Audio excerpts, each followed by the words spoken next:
Good evening and welcome to the Outpost Frequencies from the last movie Outpost, with all of your movie news, reviews, and everything cool about films. I'm your host this evening, not George Lucas, and with me as always is Sean. How's it going, buddy? And Drunken Yoda. He's not drunk enough. It is early in the day for you there, so you've still got plenty of time. So first of all, how are we all? How is everybody doing? Yeah, pretty good. I hate life and everything in it. I think that sums it up pretty well. I'm doing quite well. So we've got a nice sort of balance of equality there. One hates life, one's okay, and one's really enjoying life. Happy days. Hopefully we won't end up killing each other. So thank God this is remote, huh? Yeah. No, He's only happy because he hasn't heard the news that Prince Andrew is going on his lawsuits going forward. So I saw a great cartoon about that, and it said last year it was, ladies and gentlemen, the Duke of York, His Royal Highness, the Queen's son.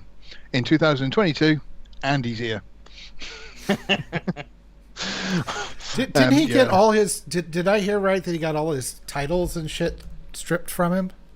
Yep, he is now no longer in. I don't know what he was rank in the army, but he's now no longer His Royal Highness or anything else. He is literally a member of the public. So he's just like you now, except well, for the millions of dollars. Well, no, I was going to say there's other differences between us. You know, I haven't, I wasn't friends with Jeffrey Epstein or anything else like that. Yeah. I didn't get caught. I mean, I didn't know Jeffrey Epstein. But basically, he's a member of the public, but he still will be heavily financed with his up and coming lawsuit, which we're all looking forward to. So I apologize for last week. And the mess that turned out to be, but this I don't know. That turned out to be a pretty popular live yeah, because I wasn't on it. Something about taking just 1/3 out really makes a difference. It's incredible. I was riveted the whole time because it didn't have this asshole just throwing in things he thought was funny.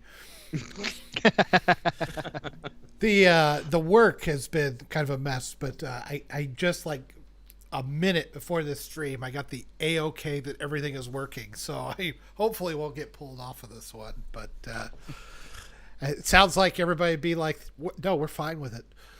Yeah, I was going to say, if you do get pulled away and you can't make it, oh no, we're gutted. I can tell. My legions of fan is really upset. We're not muted or anything, are we? Because last week we started out muted and there's nobody complaining yet in the live chat, so I guess that means we're okay. Well, I see my green bars are moving as well as your guys's, so that usually means so you have been drinking. Okay. It's also possible. Yeah. If anybody is watching tonight, there's only a few at the moment, but if you want to say hello in the chat, please feel free to join in because it makes it all the more interesting, because obviously talking to these two is dull as dishwater. And please go to the YouTube page, Last Movie Outpost, find the live stream and chat there, because we will see it much quicker if you do it in the discuss under the article. A lot of times we don't see those until after it's all done. Okay, so first of all, we've got to mention that there has been Alec Baldwin news. Is there any chance you could call up the picture, Yoda, that Sean sent through on? Don't. I do have a couple of stories here though ready to go. So what is? Where was the picture? Did you put it in? I put it in our little 3 group chat thing there, I think, wasn't it? Basically, Alec looks like he now actually looks like he is going to kill someone. Let me himself. $5 says that he dies either he kills himself before the end of the year. Okay. I'm dead. I'm completely serious. He's losing it. He's losing. Who do you reckon's going to go first then, due to suicide? Him or Maxwell? What's her name? She's Maxwell. about to get out of that over a mistrial. You wait and see. So. But have you brought the picture up there, Yoda? I am working on it. Okay, no worries. Just give me one second here. I'll describe it to you. There's a man. No, it's Alec Baldwin. He looks awful, and he's Looks like holding he's up. lost. To me, it looked like he lost 20, 30 pounds too. Yeah. I mean, he looks rough, and he's holding up a cartoon which says, It's up. oh, okay, there you go. So you can see it now. This is not good, because obviously his state of mind is obviously not in a very good place from holding things like that up. It does not appear so. You look like a mess, though, in this particular thing. Let me fix you up there, George. Okay, good. Done.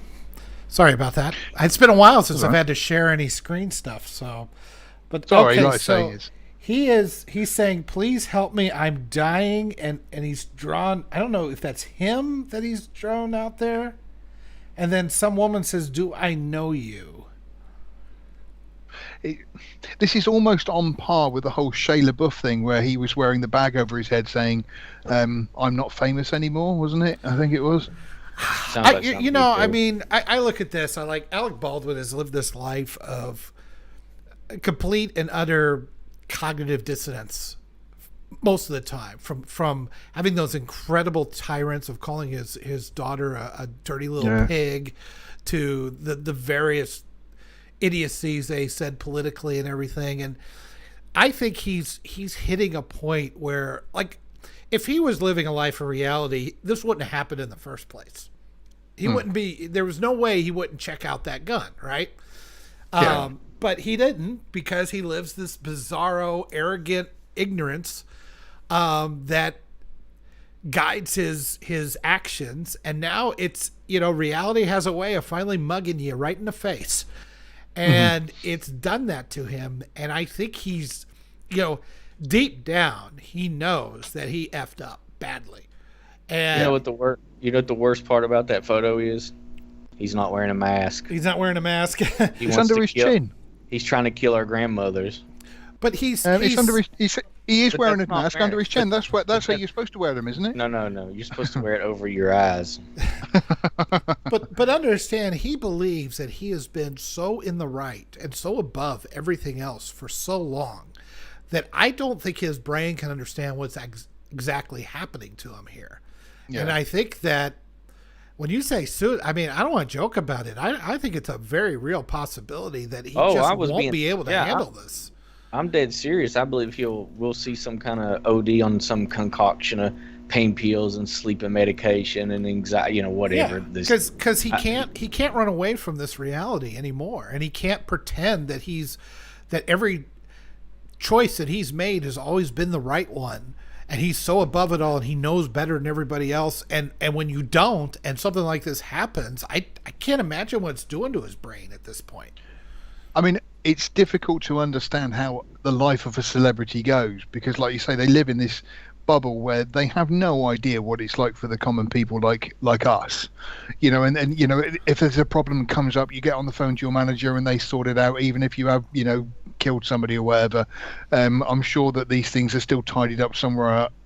In the backdrop, we see other things like Bryan Singer and Kevin Spacey, all these allegations that come out against them, and generally these problems just kind of go away. And obviously this one, Well, I don't see Spacey working anymore, and I don't see Singer working anymore, and they are no longer held in any high esteem. That's for certain. no, And but that's what I mean. but they didn't those kill are anybody either.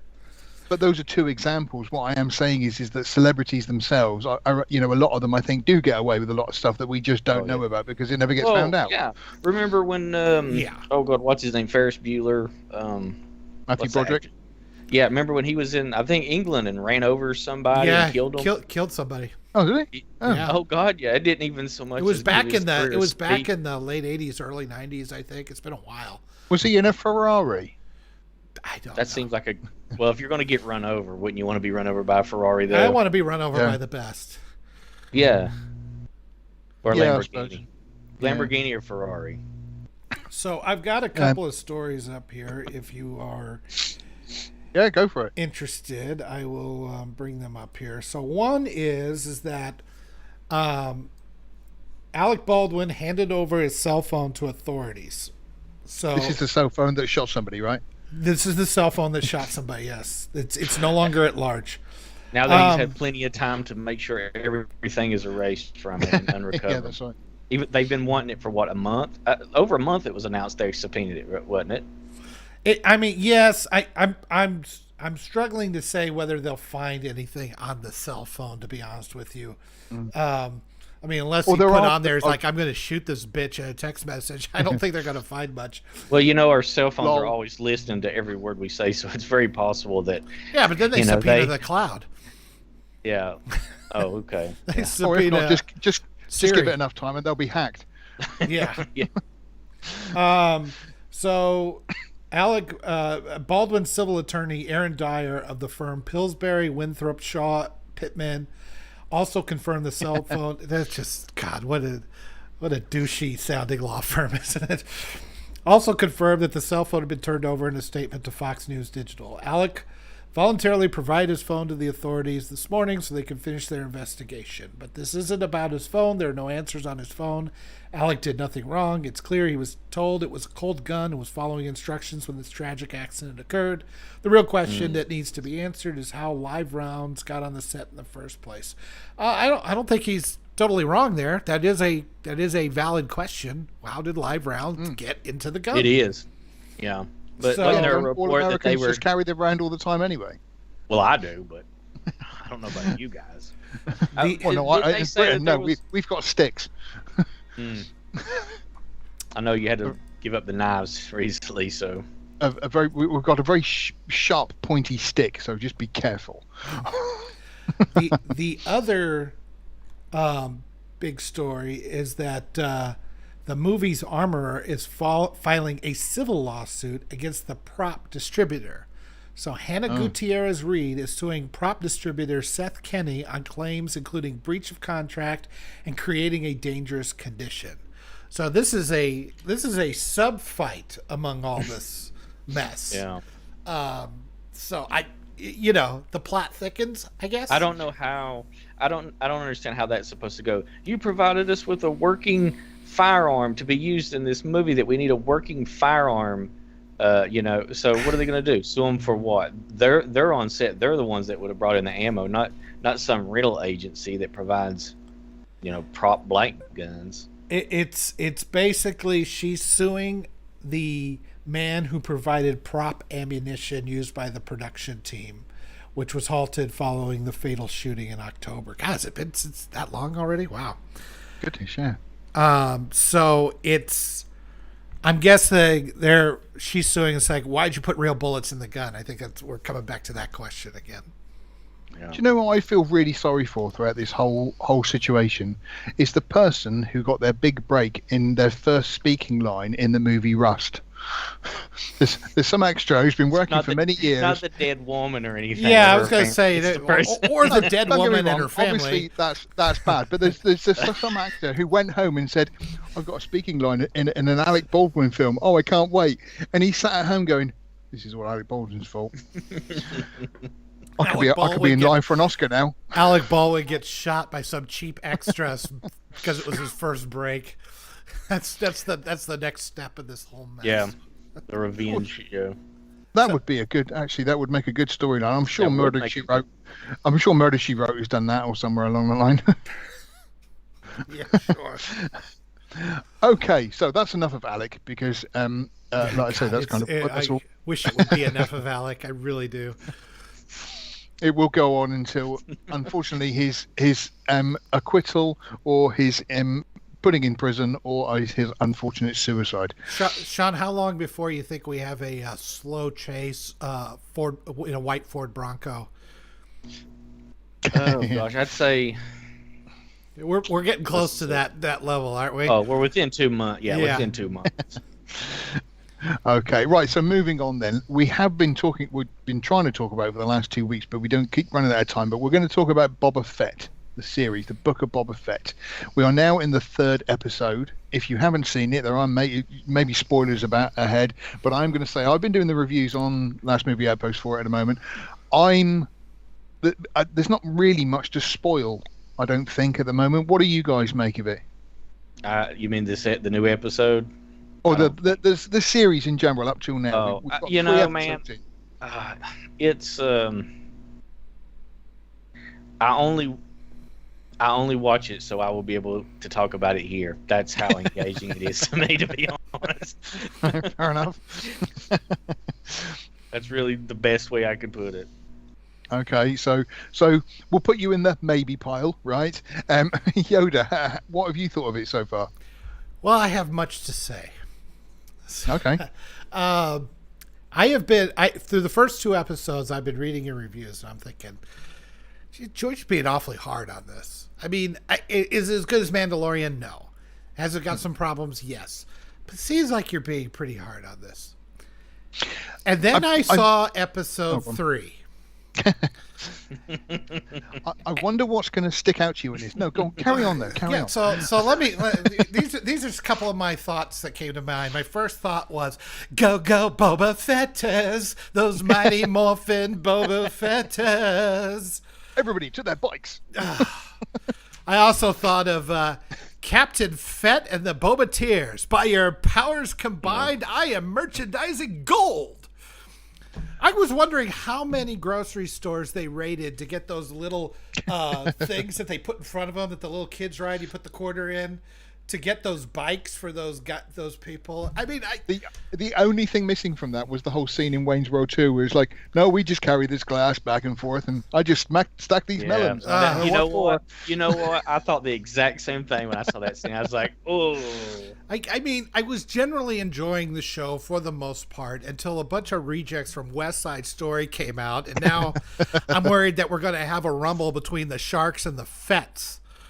You know what they reminded me of? They reminded me of those characters on the Teenage Mutant Ninja Turtle. Oh, I'm sorry, the Teenage Mutant Turtles. Hero Turtles. Yeah. What was it? The Neutrinos or something like that, where they drove like a 50s style car and were kind of punk. You know what I'm talking about? You guys remember that?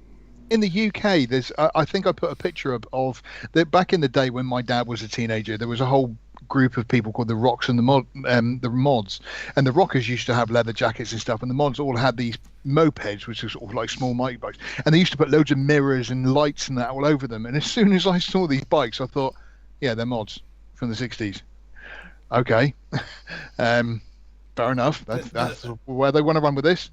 The best tweet I saw is they showed a picture of those 4 bikes and those kids and everything, and then said, "There's not an ounce of Star Wars in this image." Yes. I saw the same thing. Did you see the picture I shared with you guys of them walking up the steps and they're all wearing Mickey Mouse ears on them? You all got the mouse ears on it. It's great. I'm going to come back to my thoughts on this. Yoda, please carry on with your thoughts though, because well, you said I mean, you had I things think to say I about nailed it. Quite frankly, it's just like it was. You have your very diverse group of biker gang. They all take off after Tentacle Head, the mayor's, whatever. Yeah. And he, of course, the white male guy following them, he fucks it up and wrecks his bike, and it's up to the black guy and the woman to catch the guy, because that's the kind of shit that stands out in my brain, because you've made it stand out in my brain, Disney. Yeah. Fuck you for that. And I just watched this whole show explode in my face in one fell swoop. I was shocked at how it turned so bad so quick. What is annoying me about the whole thing is I have been harsh on it because The Mandalorian was so good, and the Mandalorian really hit the spot. Now whether the Mandalorian is actually only average, but when you compare it to the movies, it's amazing. That's the truth of it. You guys are such fans of Star Wars. And, no, I'm seriously. I mean, no. But I know what you're saying. It's nothing special. I watched it to somebody that, I'm. Either way, I would say The Mandalorian is good. It's more entertaining. It's definitely more entertaining, but it's not some superb. It's not. It's not the original trilogy, or it's not. I'm not saying that. I'm saying it's a good, solid show, and I felt something at the end of season 2, and that's fine. And not just because Luke came. It was more about. It was a well tied up story. It was a well tied up story, and then the moment, I'll be honest with you, I feel more when he pulls up his helmet and shows it to Baby Yoda before they split up. That was a great moment, and that had nothing to do with nostalgia. So I mean, they, if that's the part that I feel the most in, and not when Luke comes in and it's like, oh, it's Luke Skywalker, then they've done something right, and I'll give them that. But this one, I don't know what's I started after I took my willingness to give the benefit of the doubt to the show, after I saw the damn speeder bikes and all that bullshit, I started thinking about it. I think the part that's gotten me the most irritated about this is the way Fett is so he's a pussy. He's an absolute pussy in this. Yeah, completely agree with that. And he's trying so hard not to hurt people or not to get people mad or not to. I mean, just shoot the freaking Jabbas on the Jabba twins on their thing. Just shoot them in the head right in there. Then I would have some respect for you. Instead, he's to be fair, those guys carrying the hutch would actually thank you. Yeah, but I mean, at least it would be like that would be the kind of thing I would expect out of him, But instead, he's so worried about being nice for some reason, and I don't know where it's coming from. Maybe in the later season we'll see he's like, all right, this doesn't work. We're going back to, no more Mr. Nice Guy. Even That'll Fennec keeps telling him, it's like, later. You gotta start getting some balls, man. What's the hell's wrong with you? Is the Bacta not gotten down to your underwear yet? What's the problem? I think as well, it's not just the fact that how crappy he is, but it's also how utterly disrespectful everybody is to him, apart from Fennec. Yeah, Fennec and the two Cimmerian gods seem to love him and worship him, where everybody else just thinks he's a joke. Well, and he is a joke. Yeah, well, he's more worried about his new puppy Rancor than he is about, you're going to be a crime boss, then be a goddamn crime boss. Yeah. You can't be a touchy-feely crime boss that's going to win everybody over with a rainbow flag, which is essentially what we've gotten here. Okay, everybody, I know we've all been doing drugs together and everything else, but we've really got to calm down in this. We can all share. Yeah. What do you think the multicolored bikes are? Yeah. Oh yeah. Now you said that. That's just suddenly clicked. Exactly. Now you ruined it for him. Yeah, really ruined it. Oh yeah, that's what ruined it. That's what it was. Yeah. It was I will say the last episode 2, where he was working with the Sand People and they were taking down the train. That was some good stuff there. Yeah. That was pretty decent. But again, it fooled you. Well, I was going to say, again, the only problem with it is the only people that were treating him with respect were the Sand People. Nobody else seemed to sort of give a crap who he was. Well, and here's the thing. So he comes back and the Sand People are all dead, right? They've been killed by that gang that killed some moisture farmers they saw earlier, I guess. Yeah. But they spray the little wing thing or whatever it is. Yeah. So you think he would be ultra pissed and ready to just kill people. And at the end of Mandalorian, that was the first thing he did. He shot Bib Fortuna and cleared out Jabba's palace and just murdered him. And that's fine. I was like, okay, yeah, that's what I want to see. I want to see this guy, really take a dark turn and make things happen, and then maybe he has to get redeemed. And instead, we come back and he's just like, I want everybody to be nice now. And I'm like, what in the world is going on here? That is true that you say that. Like I say, he literally just walked in and shot Bib Fortuna. Yeah. And you think he would actually have, because Bib Fortuna was obviously a big aid to Jabba. I don't think Bib Fortuna was any sort of like powerful creature. He would have just bent over backwards to help out Boba Fett, and he would have been a good help. But like you say, the fact that he came in and killed him straight away was like, okay, right, we know where we stand with this. Yeah. But yet this series has not shown any of that so far at all. Yeah, they start out saying he means business, and then we get to the actual story. It's like, nah, not really. Yeah. He means little rides in front of the grocery store. That's what he means. he's only recruited that bike again so he can have a go on the bike because they're really good. That was bizarre. That whole twist. I mean, like he gives, like the biker gang's like we can't work and we can't afford water. I'm like, how do you afford those fucking bikes then? Yeah, I was wondering that myself. Again, I will admit, you do see it quite often. You see some young lad and he's got his car and it is completely souped up with flames down the side and Sharon and Trevor written across the top of the thing or whatever. I know that was a George Lucas thing, that the whole idea of, because he grew up in the 50s, right? And with it, you're living in a desert planet. Nothing is clean there. Nothing is No. clean apart from those bikes. Oh, they just looked so ridiculous. Maybe they just don't ride them round. Maybe they just park them up and put like a cloth over them. They were doing it, chasing the guy. That's what they did. Yeah, so. but what you didn't see was them polishing it afterwards and getting all the sand out of all the chrome and everything. Somebody was. Good point. So yeah, I mean, I know I've been hard on it, but the reason I've been hard on it is because I still think The Mandalorian was a great series. It's kind of the best thing that I think that Disney have done so far, with the properties Star that Wars, they've, anyway, yeah. Yeah, with Star Wars, that's what I mean. It's the best thing that they have done. This to me is I keep saying like a copy and paste. It's not obviously a copy and paste, but you've got, we had the Mandalorian, which was great, but then you've got another Mandalorian who's got like the Mandalorian helmet at least, going off on some more adventures on a desert world again, and it's just, why not have somebody completely different? Why not have him on Camino? Why not have just explore a different thing as opposed to just going? But it's Boba Fett. Everybody loves Boba Fett. Let's do Boba Fett. Well, I read somewhere it's like Boba Fett was only cool in that time period between Star Wars and Empire Strikes Back when they came out with the early edition action figure and nobody knew what the hell it was.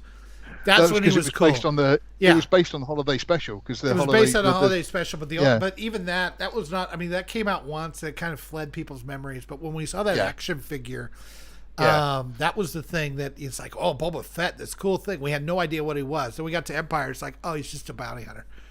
He has 3 lines. He doesn't do anything. And then by the next movie, he goes out like a punk in the Sarlacc pit. Yeah. So I mean, he's never been that big a deal.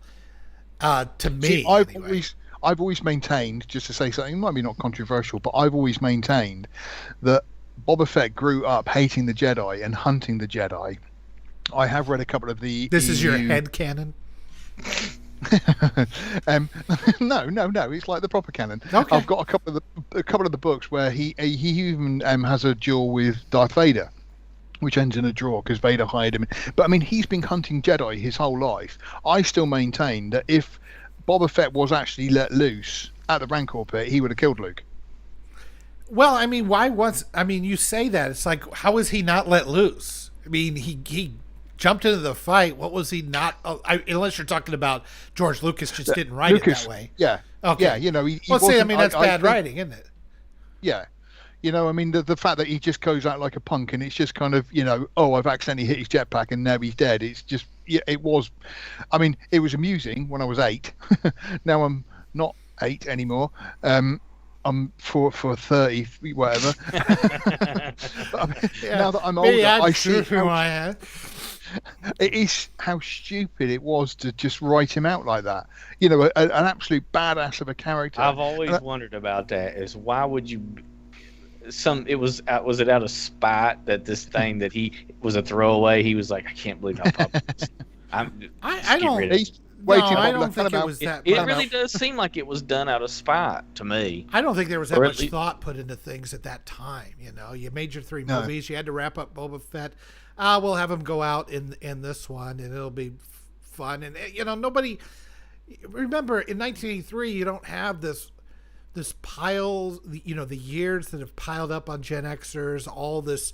The stories and all the things, this lore and this legend that is built up on top of 3 fun movies that came out that when we were kids that we really love. That's all they are. They're just fun movies that came out when we were kids. They were made as entertainment. Yes, and I'll admit I put them on too high a pedestal myself. Why? Because I saw them when I was a kid, and they were huge to me. We had never seen anything like it. We'll give them their spot in history, but. I mean, no, George wasn't thinking about. He was done. He was done with the series. Yeah. He didn't want to do anything more. He spit out 2 Ewok adventures that he really didn't have much to do with. That came on ABC Family or some bullshit, and that was it. There was nothing. I will not have you badmouth those Ewok movies. Yeah. Is there any way to goodmouth those Ewok movies? I don't think there is. Yeah, they are. Well, you do have Wilford Brimley. Yes, that's right. Yeah, I will give him credit. Like the first movie was all about the 2 kids saving the family, And the second Yeah. movie, they just murder the entire family except for the little girl. Which is always It's a like good way within to the start a first film. 5 minutes, they're all dead. Like, oh, that's dark. Okay.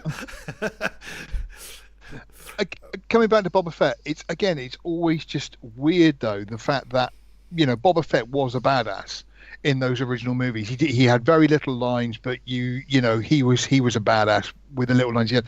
And then I think what Disney have tried to do is just with that whole nostalgia thing is, yeah, Boba Fett, he was great and everything else, but then they've just completely just wussed out on it. They've really they've not made any effort to make him as badass as what he should be. I don't know what they're. See, there's times where I go, okay, I know what they're going for here, and they're successful or unsuccessful. I can see the point. I just don't think they did a very good job, or I think they did a great, whatever. But here, I can't figure out the point. I can't figure out what they're trying to accomplish with this character. I don't. If they're trying to make him a crime lord, then why are you pussifying him so much? If they're trying to make him a hero, then why is he trying to take over a crime? You just be a hero, or try. I don't know what he's trying to do because it's all so contradictory. None of it makes any sense to me. I think it's probably going to be the same thing that's going to happen with Black Adam. Now, I mean, I don't know anything about Black Adam, with Dwayne Johnson playing him up and coming, but I know he's a villain. And ultimately, Boba Fett was always in that villain status. He was a villain. But whether they are trying to then sort of say, well, actually, he was a villain, but he was actually quite nice. And he had some really good qualities once you get to know him. And I think that's what The Rock is going to do with Black Adam is he's got this villain, but they are not going to make him a villain. They're going to make him try and make him a likable character. So I do know a little bit about that time. I feel like comics peaked in the 2000s and they've been going downhill since then. About 2010, it's never been as good. But I think through the 80s, through the 2000s, there were some great stories that were put out, and it's all kind of fallen apart since then. But one of the things they did with Black Adam is they made him the ruler of a fictional country called Kandak, and he fell in love with a woman who took on the mantle of ISIS. And I don't know if anybody remembers the old ISIS show back in the 70s. This lady who put on this thing, she said, by the power of ISIS. It's basically a female Shazam. And she had... This isn't the fun group that's living in Iraq. No. It's a very unfortunate name that they were not thinking ahead in the 70s, apparently. 50 years later, I they was a didn't little know. bit confused there. I was just a tiny bit confused. Too. Right? The poor people. No, ISIS is a actual. She's supposed to be an Egyptian, and her powers are whatever they need to be for the story. I mean, she's strong. She can fly. She's got the basics, and then maybe she can talk to animals. Maybe she can. Are we going to have a water episode? Yeah, she can breathe underwater. Yeah, she can do whatever. But he fell in. So they revamped her character and they fell in love with her. And then he created kind of a pseudo Shazam family, but the Black Adam family. But because he was in love with her and she was a good person, he was really trying with Kandak, trying to do, even though it was a little bit against his nature and he could still be pretty harsh, he was trying. And then they all got killed through horrible means, and he just said, F this. He became a complete tyrant, but he still has this kind of this, I guess, a core of honor, even though he's pretty damn harsh. And it's reasonably interesting. He's not just, Captain Marvel, I'm going to kill you. He's got more to him than that. And I hope that they stick with this where he's not, he'll never be a full hero, but he's not just a complete mustache twirling bad guy. If they do that, I'm interested. If they don't, which let's face it, I don't know. Yeah. With DCEU, they've done everything so damn dark. I mean, maybe that's perfect for him.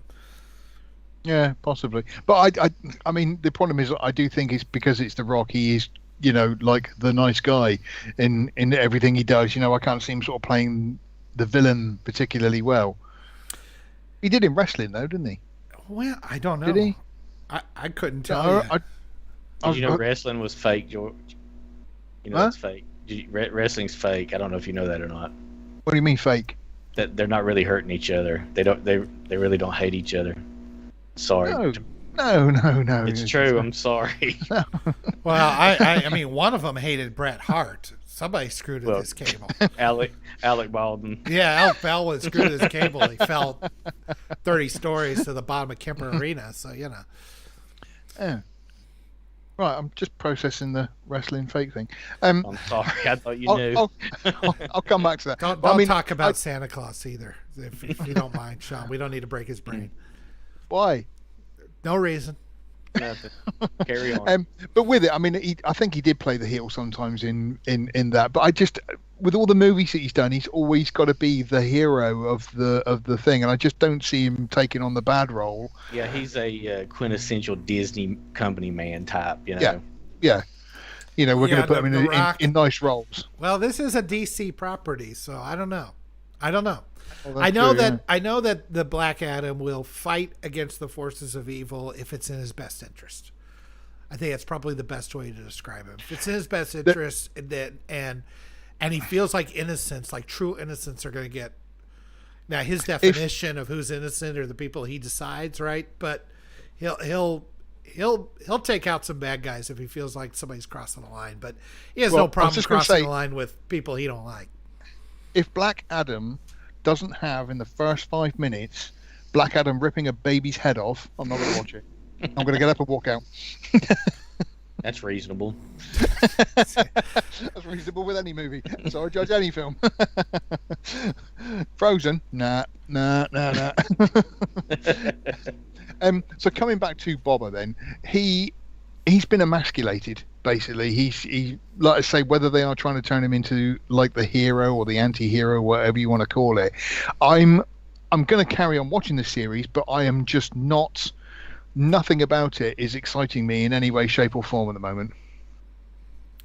Yeah, I'm kind of with you. I'm kind of disappointed in where it's ending up and what's happening to it. And I don't know. And the worst part is, it's like I don't even see where the end game is, or where this. Now if they have the balls that it all turns out terrible and he ends up dead, then I'll give it a pass. But all the crime bosses win, and he was like, "I was stupid for doing this. I'm going to be an asshole for the rest of my life." No. In a silly twist of fate, he ends up in the Sarlacc again.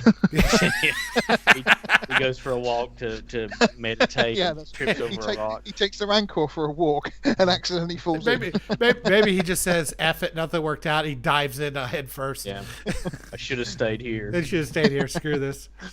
At least it was warm.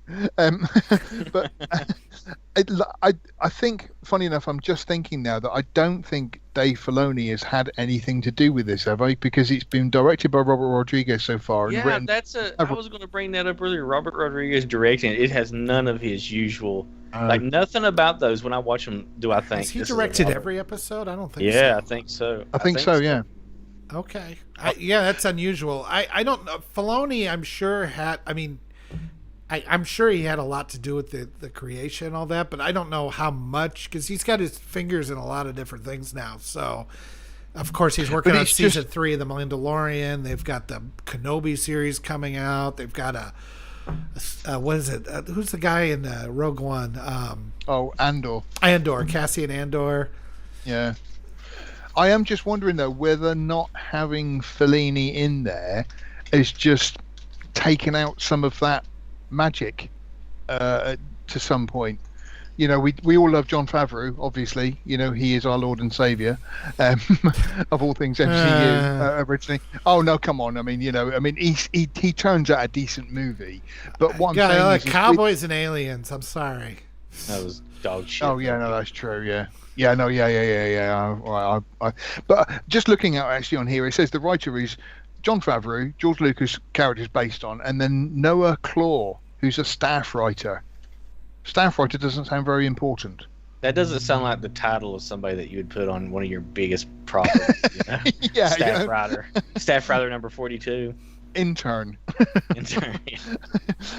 He just walked by, some guy's fixing the copy. You write a Boba Fett episode. Oh, okay. And if everything goes wrong, it's your fault. He's got toner all over him. It's like, you want me to what? Yeah. He was one of the assistant writers on Mandalorian, apparently. But that's He must have pretty used much up it. every bit of talent he had on that. Then. I But tell they you, say I mean, assistant writer, Twitter he's the is guy who just, got the coffee. Twitter is just on fire. I see nothing but pictures of those stupid bikes and everybody just crapping. I mean, whatever they wanted, they got. I mean, they can't believe that they're not looking at this going, "Oh shit, this is not good." We've. But this is Disney, though. They do look at the Twitter quite a lot, and just sort of go, it'll blow over. Yeah, because it will. Because you guys will tune in next week, Ugh. and all of those people complaining will still have Disney Plus at the end of the show. Yeah, and they'll I don't watch know how the to. next. You know, I don't know how to get around this. I mean, obviously, we want to talk about it and express our displeasure. I mean, I think at some point, well, look, Solo paid for Last Jedi, right? Last Jedi, sure, it made a lot of money, but Solo did not. People express their displeasure. It's the next show, which might be good, that's going to get it in the shorts because of those, candy-colored speeder bikes.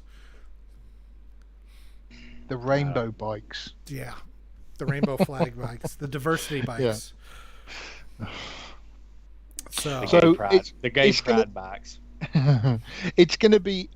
I want to say it's going to be interesting, but again, it just doesn't feel like it's building to anything at the moment. To me, the most interesting part is still the flashback stuff, like what he's doing in the current.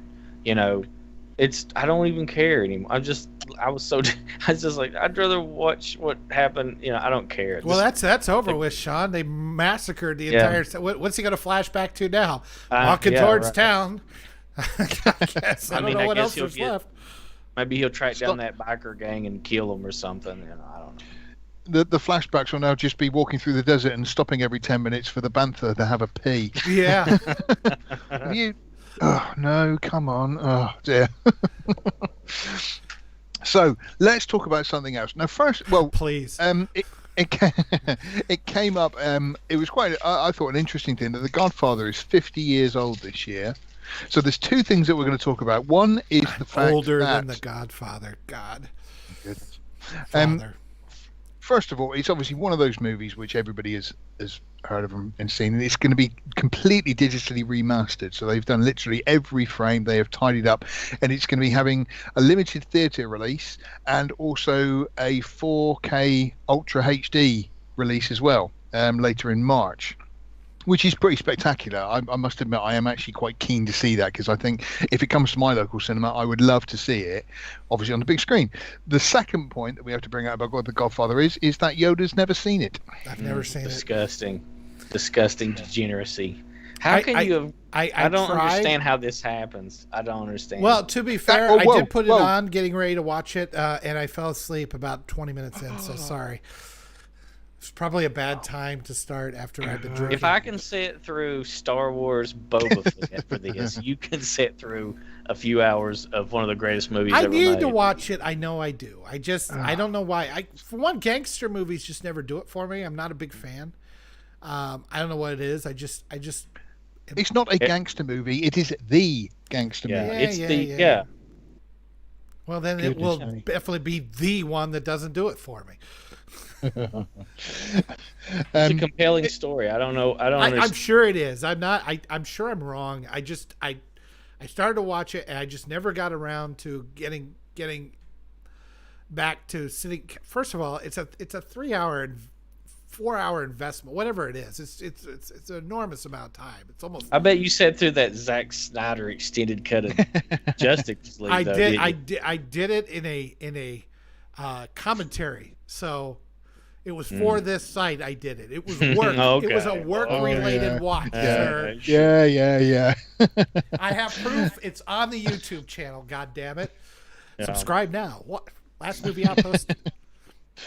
I must admit, I did come late to the party with The Godfather. I think I've only seen it in the last 10 years. But I watched the entire thing and I was blown away, especially the third one, easily the best. The third one gets a bad rap, but that Coda, the new version of it, despite somebody in the comment section, it is superior to the theatrical cut. He just rearranged some things and the endings are slightly different, but I think it was worth doing. Yeah, from what I hear, the worst part about it is Sofia Coppola's acting. Yeah, then nothing's going to help that. Yeah, no, yeah, nothing's going to help that. Good director. See, She should just stick to that. Yeah. yeah. Some people are good in front of the camera. Some people are quite good behind it. Yes. Like I must us admit, three. like, yes, exactly. Hang on, what?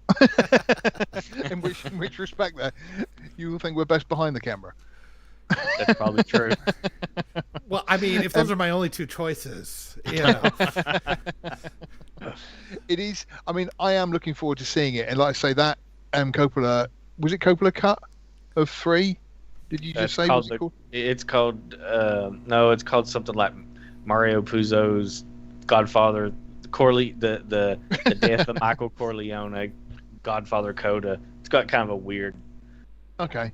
Well, if they have digitally remastered that, then I will have to give that a try. I mean, like I say, I think I've seen The Godfather several times, but I've only seen 2 or 3. I think only once with them, because 2 was good and 3 was, like I say, I really can't tell you anything about it now. Some Italians in it, I think, and Greece.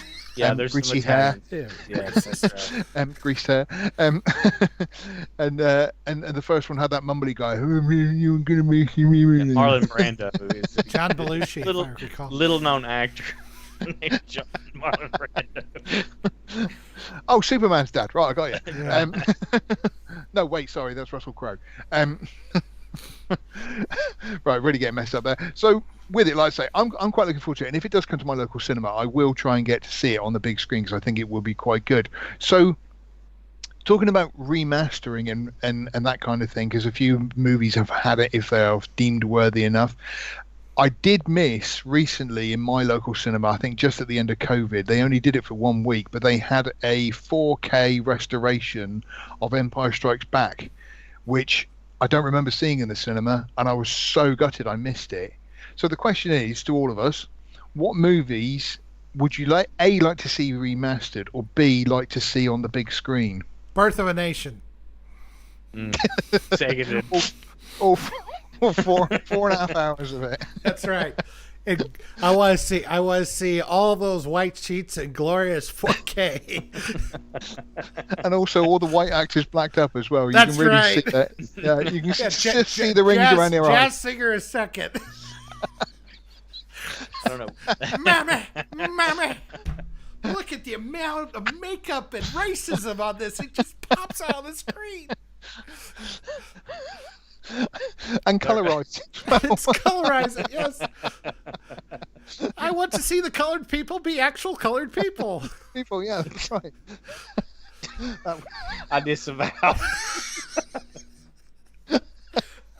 I don't. I really want to see it now as well.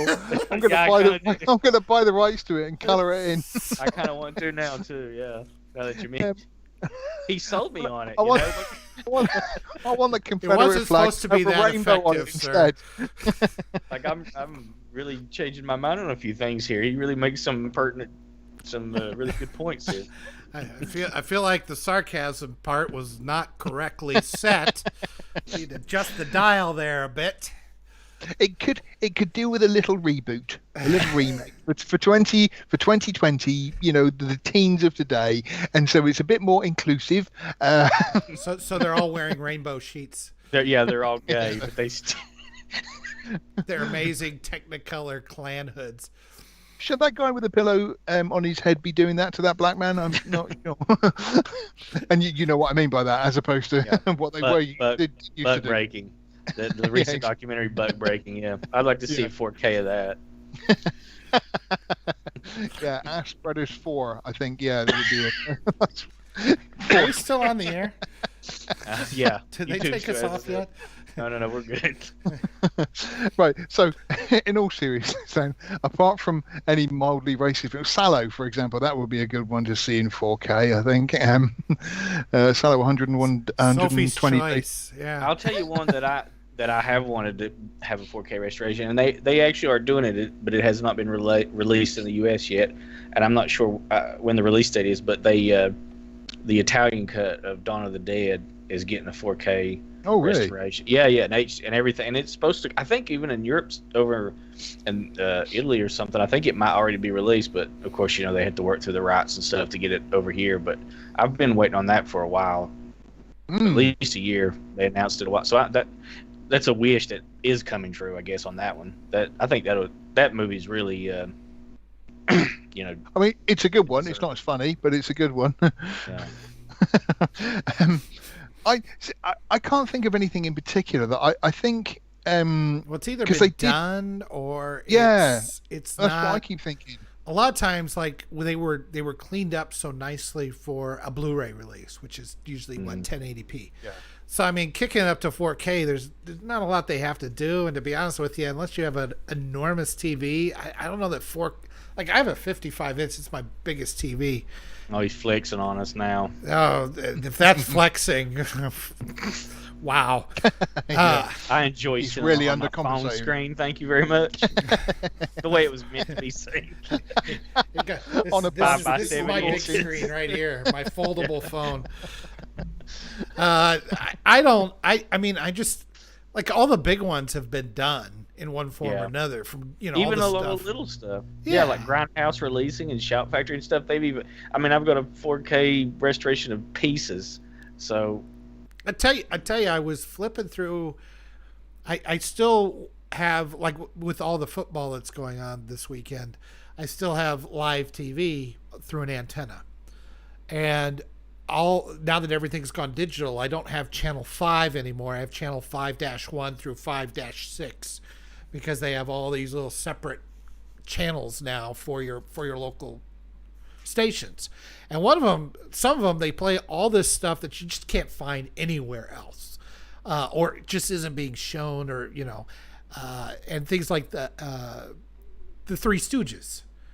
And I'm watching this old short of the Three Stooges, and I swear to God, it has been remastered. It is as clear. I mean, it's like it shouldn't look this good. It almost takes away from the comedy. You can feel every slap. Yes, you can see the sweat coming off like Curly as he's getting hit and stuff.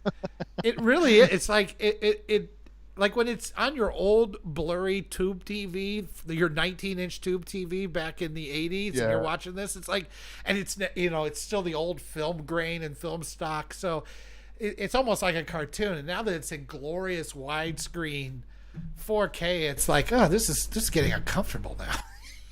And it's funny that somebody would do that. Maybe it was an accident. I don't know. I was not aware that they had put that much effort into these old shorts. Maybe did you just watch it with your glasses on the first time?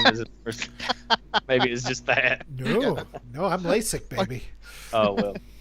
I was gonna say, you took your glasses off, and it's just awful. But glasses on, whoa, this is like, this is amazing. It's just like real life. I don't know if you guys have never noticed, but I've never worn glasses ever. It's because I got LASIK years ago. So such vanity. Suck it. Yeah. This is So vanity. I like the glasses because they make me look intelligent. I like them because they hide most of my face that my beard doesn't hide. So. I thought you were going to say the tears. No, I put on sunglasses for that. It's not vanity. It's utter and complete laziness in wanting to deal with some extra things in the morning, either contacts or glasses. I don't care how easy it is to slip them on. You got to clean them. You got to deal with them. If they break, the screw is coming out. It's complete and utter laziness. I swear to God. I can respect that. Yeah. So since we don't really have much to say on the 4K restoration thing, I saw on the website this morning, I was looking at the Quantum Leap revival possible. Right. And I was thinking, man, that seems to be a thing coming back now. We got Magnum PI and all this stuff that's come back in this, and they're talking about, what else was it? Another show? Fresh Prince of Bel-Air. Fresh Prince, yeah. The so dark version. What? Yeah. Yeah. I think it was. And I don't mean race, by the way. Yeah, okay. Sure you did. I have to preface that because you assholes will start, Well, you're the one that wants to watch Birth of a Nation in 4K. Yeah. So okay. So satire's just lost on these two. I'm sorry, people. For the 4 people that are watching, 2 of which are me, I think. But with the people that were, if you go to the website and you can see if you do a search for Fresh Prince, there is a new Well, basically, to tell the story, what happened was somebody made a trailer. I think it was in 2020 of like a gritty version of Fresh Prince, and it was just a trailer. It was like 2 minutes, and it was quite well done. But apparently, Will Smith sort of saw it and picked it up, and then thought, actually, do you know what? We could make a series out of this, and that is what they've done. I kind of have less of an issue with this because I feel like it's like I don't know, like some fan put this together. I don't know how much he's in the industry or whatever, but he does this, and people, the powers that be, say, "Hey, let's give this kid a chance and let's do this."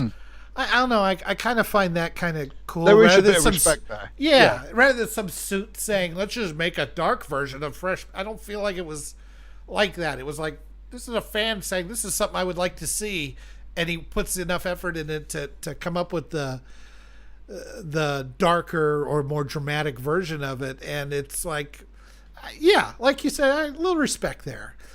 Yeah, I mean the trailer that he made, like I say, if you watch it on the site, it is well done. But then to see it actually turn into a full blown series, in some respects, is good. But in other respects, I think it just encourages people to then think, oh, do you know what? Star Wars should have been a musical. I'm going to make a 2 minute video, and then hopefully Disney will see it and then turn it into something. Yeah, it's funny. I watched this show this weekend, not by choice but by force. My wife wanted to see it. It's called Wolf Like Me, and it's with Josh Gad and Isla Fisher, and it's Sounds awful already. It's almost good until it shits the bed with the ending. The idea is that Josh Gad is a widower who has a daughter that has panic attacks, and he's having trouble connecting with his daughter because he's still kind of messed up from his wife dying, even though it's been several years ago now. And he's doing his best to be a good dad. He puts everything into his daughter, which his daughter kind of sees as phony. So it's got all this dramatic stuff in there. And he meets a woman. This really makes me want to watch the Book of Boba Fett more. Yeah. So he meets a woman that he has a connection with, and he starts coming out of his shell. The problem is she's a werewolf. That old chestnut. Yeah. And it's like, how many times have I had a girl break up a date just to say that? Well, here's a silly thing. It's like I was actually kind of interested, being a single father myself for a while. I was kind of interested in the more dramatic parts, and then sticking this whole werewolf thing into it just felt like you're cheapening it to me. It's kind of like, look, I love Star Wars. I love sci-fi. Okay. But I don't want to see a lightsaber in a story about the Holocaust. All right. I don't know. Well, now that you now that you put that thought in my head. No, I mean, seriously. There is so many things I'm sat here biting my tongue not saying. Yeah. Like, we can joke all we want, but it would be tasteless, and you know it. And yes. That's kind of what I felt like here. I thought that's what we did here. Well, it is. But that's us. I expect better out of the people that are putting actual money into things. Yeah. I don't know. In a way, that kind of sounds interesting to me because shockingly, just the premise. It was because it didn't really lean into the werewolf stuff. You didn't even see her as a werewolf most of the time. She would just lock herself into a room that she had made in her house so she wouldn't hurt anybody. And for the rest of the time, she's very interesting. And he comes to accept that. He was the first one that ever found out about it. And outside of this one little thing, which I almost think they were unfortunately turning into an allegory for periods STDs. Or menstruation or something. Once a month, she's a little crazy, I mean, he's cleaning her up. She's sitting in a bathtub full of blood. I'm like going, it's a little on the nose there. Or it could be like a herpes outbreak. It could be, but then at the end, they decide they want to tell the daughter if they're going to continue this relationship, which makes sense. And that's when the writers got completely stupid and they decide to go out camping. When do they decide to go out camping? This is all taking place in Australia. We're not talking about the United States. So they're going out camping in the Australian outback, which if you know Australia, we all know it's very safe and very calm. Safe. Yes, it isn't a continent that is has a Darwin nightmare of everything bred to kill everybody else. But even so, they're out there in the middle of nowhere because Australia is populated around the coast. The middle is basically a wasteland. And so they go out camping the day before she's going to do her werewolf thing. So you're like, surely she's got a calendar. They Apparently do, not. but they decided to do it then, right? Well, they didn't hang it upside down because it's in Australia. So She got so what? confused. So they take their car out. They camp for a day. They're going to go back the next day in plenty of time before she does her thing. What do you think happens? She goes on a rampage and kills all of them. But why? No, I why was going did to it say get to that UFO point? lands. The car doesn't start. Of course, the car Oh. doesn't start. Of course not. So now they're stuck yeah. there, and they can't get her back in time. So then she runs off, so she's well away from them. And then they're sitting in the car, and out of nowhere, two guys come up and try to mug them. They're in the middle of nowhere. Why? Because we need two bad guys that she can rip apart and unveil the secret, you know? And it's like it's so badly written, you know? It's like, why did you do it? You were almost there for the first 5 episodes, and then you completely shit the bed by the laziest screenwriting I've ever seen. You say that though. Funny enough, I was lucky enough to go to Australia a few years ago, and when I told my family that I was going to go, the first thing my sister said was, "Aren't you worried about getting murdered in the outback?" And it was just kind of, no, you know. Is that a just gonna thing? go to- Maybe it's a thing Yeah, in apparently. the outback. I don't know. Yeah. Whenever we hear about Australia in the British news, at least, it's always because two campers had been out in the outback and got killed. So apparently, it happens all the time. Do they So I get don't killed think by it's like random guys, or do they get killed by all Werewolves. the, you know, monsters no. and Usually, it's murdered by somebody, but apparently, it happens quite a lot. From what I can tell on the news, it's happened at least 4 times in the last You 10 know what? years. if That's that's a lot. Wait a minute. This is fake news. This is fake news. And you're going to get us banned, and I'll tell you why. Guns are illegal in Australia. Nobody is hurt. They already took them all. It's impossible. There's no murders anymore. no, So but what are you they've talking about? well No, they've no, no. weaponized No, box I've jellyfish. been told all my life that if guns are gone, there's no murders. That's right. Guns No, are gone in Australia. they got slingshots and box jellyfish. It's like I got this And- thing loaded, you know. and boomerang. Oh, yeah. I forgot about the boomerang. The boomerangs, yeah. No, Yoda, just to correct you, it's not Boxfish Fellowship. They can also fire Black Widow spiders. That's as right. well. Horrible Oh. spiders. Yeah. You know, if they want to get some babies, they fire some dingoes. Did you get the chance to ride a kangaroo while you were down there? Oh, I see what you mean. No, not like that. No. What about the other way? Yeah, several times. You know what? Can we end this conversation right now, please? Because And this I is am going no in longer directions I welcome don't in want the to know state. about. I am no longer welcome in the state of Australia. Because of old laws that are still in the books from who knows when. Yeah, it's like, why can't you get in Australia? Did you not get your COVID vaccine? No, this goes well before that. Well before that.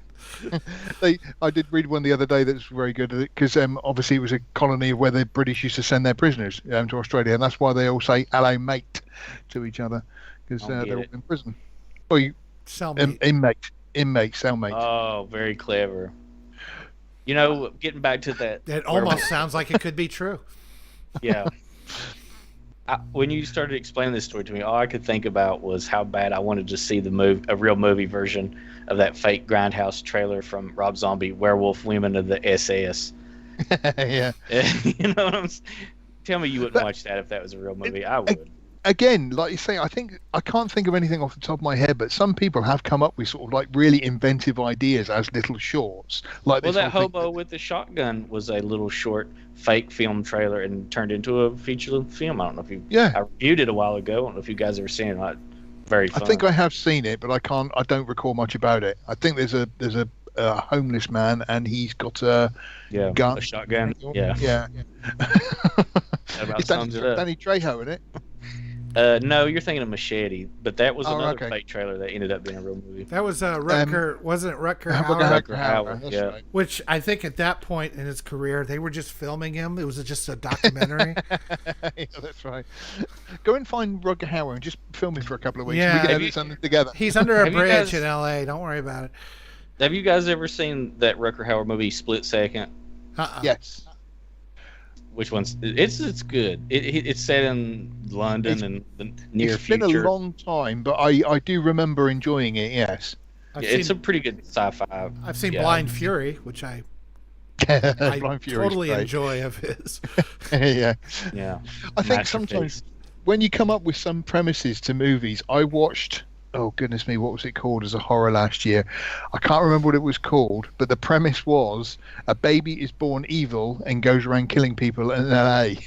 And so from that premise, I was like, yeah, I'm on board with that. Yeah, I would watch that. If you could yeah, think that's. A baby Yeah. is born evil and goes around killing people in L.A. The Alec Baldwin story.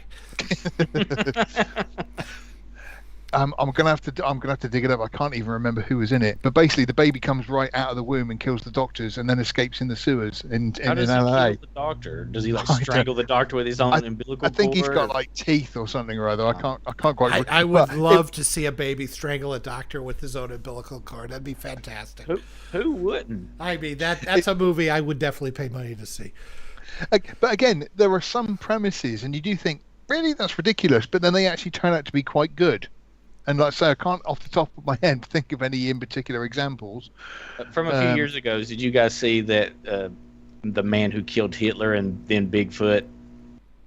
Yes. What- Sam what'd you Elliott, think of- wasn't it? Yeah, Sam Elliott. Yes, I Was thought that it was the a one very good- about? Oh no, maybe it's a different one. Isn't there one where D.B. Cooper kills Bigfoot or something in their That's movie? a different one. Is that a different movie? Oh, okay. Yeah. Oh my God, there's two of these types of movies. Yeah. It's a whole genre know- now. Jesus Christ. I went into that expecting, the kind of movie that I really like, and turned out it was like a very slow, meditative art house movie. Yeah. And I was You so can't beat angry. Suburban Sasquatch. You cannot beat that movie. Suburban Commando, maybe. Suburban Commando. Yes, also boy. All the movies with the word suburban in them, they don't do good, do they? The Burbs was the a great Burbs, movie. the Burbs Oh, was yeah, the best yeah. of them. Yes. Yeah. Good old Joe Dante. Yeah, that was a belter. What I love about the Burbs in particular is the fact of it's Corey Feldman, isn't it? And his friends are just like watching the events unfold throughout the whole evening of the thing. Right, let's try and get back on point. So Was there a with a point? digital with the digital remasters, then not so much. But what film do you wish you'd seen in the cinema, or what films would you like to see if they came back to your local cinema? Like I say, I missed Empire Strikes Back the other day in 4K, which was, I mean, it would have been the special edition, but I would have been still quite happy to sit there and watch on the big screens. I've never sort of really done it apart from the homemade cinema my dad had, but not like on the big silver screen. It would have been amazing. I really regret not seeing the recent Dread in the cinema. Ooh. I thought it was going to be, because Yeah. Sylvester Stallone one had me, and I was like, and then once it was gone and I started hearing about it and saw it on Netflix, I was like, oh, you stupid ass, you should have. I really wished I'd seen that one in the theater. I must admit, I watched both versions last year, and that Stallone one, it is entertaining. I mean, it's awful, but it is entertaining. I actually quite enjoyed it. But the Dread that they remade with Carl Urban is poetry. It's so well done. That final shot where she's falling and the way she hits the ground and everything else. I mean, like you say, yeah, that is a big screen experience, which would have been quite spectacular. What I'd about like you? to Oh, go on. No, go on, Sean. Go on, Sean. What? One that I wished I'd seen but did not at the time was Heat, the Michael Mann one with Al Pacino and right near the bank. That's one I'm such a compulsive, goer to the theater that there's very few that I have not seen in theater, but that one is one that I missed on the theater, and I wish I'd seen that one. I'd like to see that bank firefight, in the middle of the movie. I'd like to see that on the big screen. Now, didn't you say that the actual firefight in that was quite realistic and quite well done? Yeah, it's it's realistic. There's nothing really about it is Hollywooded up. I need to re-see that because I remember watching it and I don't remember particularly rating it or anything. But I saw that's only because I've watched it the once when it first came out. I need to probably revisit it to have a look at it again. Yeah, I would if it were me. Jaws. Jaws and Raiders. Those were two I did yeah. not get to see the first time. I was too young to see Jaws. I mean, I came out in '75. I was like 4 or 5, even though it's only rated PG. Yeah. Yeah, but it's like an heavy PG, isn't it? You know, Yeah. it's a give kids nightmare PG. PG was so much more awesome when we were kids. I remember watching. PG-13. Yeah, PG-13 may as well be rated X nowadays. Well, like Red Dawn was the first movie rated PG-13. Yeah, but PG back Clash of the Titans, 1981. PG, full frontal nudity in that movie. I'm not kidding. Yeah, I mean, Jaws, Raiders, those were two I did not get to see in the theater. I've seen all the Star Wars in the theaters, so that wasn't a problem. But Actually, saying that now you said that, yeah, I've just suddenly thought I did see the special editions in the cinema of Star Wars. The three original, the OT, I saw them as special editions. The only of the originals that I didn't see in the theater was Star Wars, and then I saw Empire and Return of the Jedi in the theater when they first come out. But that I was too young for the first one. Funny story about just coming back to your Jaws ever so quickly, Yoda. I remember in my dad's cinema that we had, he had a copy of Jaws on 400 foot, and it was just the end, the last like 15 minutes on the boat, and the bit where Quint slides down the boat into Jaws' mouth. I remember my dad thinking I was too young to watch that, and so he would turn the lamp off on the projector but leave it running through so I could hear everything but I couldn't see everything, and somehow he thought that was better and wouldn't traumatize me at all. Now your imagination is just running away with you. His head is flying in one direction, arms are going over. Bill, it's time for a bath. No, not going in the bath. No water. No. Here's a glass of water. Yeah, you're checking. No shocking out. Yeah, that was quite a funny story. I still laughed at that day because, like I say, I mean, it obviously is quite a graphic scene anyway. But my imagination was 10 times worse when my dad sort of blanked that bit out so that I wouldn't be traumatized as a child. Yeah, that's one I wish I'd seen in theater. I wish I'd seen Blade Runner in the theater. I did not see that one in the theater either. But nobody did. That's why. Yeah. You know, I still prefer the theatrical cut with the narrating and everything. I don't like any other cut after that. I really just that theatrical cut's one I like best. I don't know. You like somebody telling you what's going on?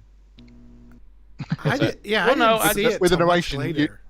It felt more like a neo noir detective movie with the narration to me, and he. Oh yeah, I suppose yeah. There's a little bit of background info added with that you don't. I never would have guessed without it in the movie. So I don't know. There's just something I like about it better, and I like the ending of it fine. Now here's a question for you, and I'm thinking of one specific movie, but I'm sure that there's others. What movies are probably better off not getting ultra awesome restored? Because it will show so much of the flaws. And I'm thinking like Tron. Because Tron. Yeah, the way Tron was filmed, if you try to... it would be bad. Yeah, it wouldn't work. Tron, Godzilla movies, most of the very awesome practical effects 80s horror movies. Yeah, I think if you go too far with them, you start seeing all the men behind the curtain, so to speak, and the strings and everything. Yeah. Because I think actually saying that I did have, I don't know if it was a restored, well, it was a digitally restored version, but not up to 4K. But I did have a copy. It was an American import of War of the Worlds, and in that you can see the string because I didn't digitally remove them, and it took nothing away from the film, the original film, and it was still absolutely spectacular. But great you can movie. Just now and then you can just see those little strings as they're hovering along and that. Yeah, kind of I almost think sometimes I watch some of these, and like I mentioned the Three Stooges earlier, but I think there's some of these older ones. I kind of like a little bit of blur or imperfection or something to them. I like to the it. grain. I like the grain. It feels, I don't know, to me it's too clear. I know I sound like a guy saying vinyl sounds better, but no, it's true. Yeah. I know what you're saying. I agree with you too. I mean, funny enough, I would then sort of put forward the argument that some of the CG, I always thought that, I think it was Yoda in Attack of the Clones, the CG for Yoda was too perfect. Yeah. It was too clean. And I think they actually got it right with Gollum in the Two Towers in particular, I think, when he has that little conversation with himself. It was just a little bit, I don't want to say out of focus because that's not right, but they just took that imperfection away. And because of it, it looked much more real than the CG one, which was obviously CG. You could see it was You're talking CG about 'cause it Yoda. was, yeah, Yoda was so perfect and so clean, and everything about him was so designed. It looked It too just it looked cartoonish when they. didn't look real. Yeah, Whereas- it's weird. You can clearly see. I mean, we could talk about the quality of the movies all we want, but in some ways, Phantom Menace feels more like a movie because one, it's actually filmed on film, and there's a lot more practical sets and stuff with it than the next two, which really feel like they're just done in a computer. Although weirdly enough, I do remember Lucas saying that 95% of the Phantom Menace is CG. A ton of it is. I wouldn't have guessed that. There's a lot more sets, and there's a lot of extensions to the sets that you have. It isn't completely 100% just, Ewan McGregor walking on a blue screen. There was a lot more sets that were built and done in the desert and all that kind of stuff. Yes, there was a ton of CG, don't get me wrong. But then in the end, it was all put together on 35 millimeter film. And the stuff that was shot was done on 35 millimeters. So some of the CG, I think, was designed to match that. And when everything was shot digitally, then the CG was designed to match that. And there's a clear difference between the two looks. The weird thing is that I know there's a couple of scenes in particular of, I'm sure there's one of Jar Jar where he first meets R2, and if you look at Jar Jar's feet, you can see clearly they're not on the floor. They hadn't got that tracking right. Yeah. Whereas now with digital, obviously they can fully track it, much better. And so again, there was a lot of the CG in the Phantom Menace I don't think is good. Even no matter how much of it is set, I don't think it's good. It's really dated itself. And like I said, particularly in the Attack of the Clones, I do remember Yoda just being absolutely crystal pin sharp clear. And again, it took you out of that film because obviously the rest of it was all real. I think the Matrix sequels has that too. The big fights with Agent Smith where he's fighting off 500 of them. It starts off really well, but then you can immediately tell where that CG comes in and changes. And changes the scene. You can immediately tell where it's a digital Neo. Turn into Kenner action figures, yeah. Yeah. The rubber and the plastic. It's very apparent, and it's it is what it is, I guess. But yeah. I don't know. I mean, everything is filmed digitally now, except for Tarantino. I think he's the only one that still uses film grain. And I will admit, I mean, I'm kind of over. Like, I'm tired of what do they call it? Color correction. Just film what's there and let your lighting guy do the work, and let the scenery do the work instead of making it look perfect. I was going to say that, not taking nothing away from modern directors of photography, but when you think of that shot in The Exorcist where he stood outside the window and the mist and everything else, that was a set, and that was mist, and that was lighting, and that was somebody who'd put that together, and everything was right about that. And like I say, nowadays you can all do it digitally. I think it's I know I watched Castaway was on the other day, and I know all of it I think was filmed during the day, but then the night scenes were digitally enhanced down to make it look like night.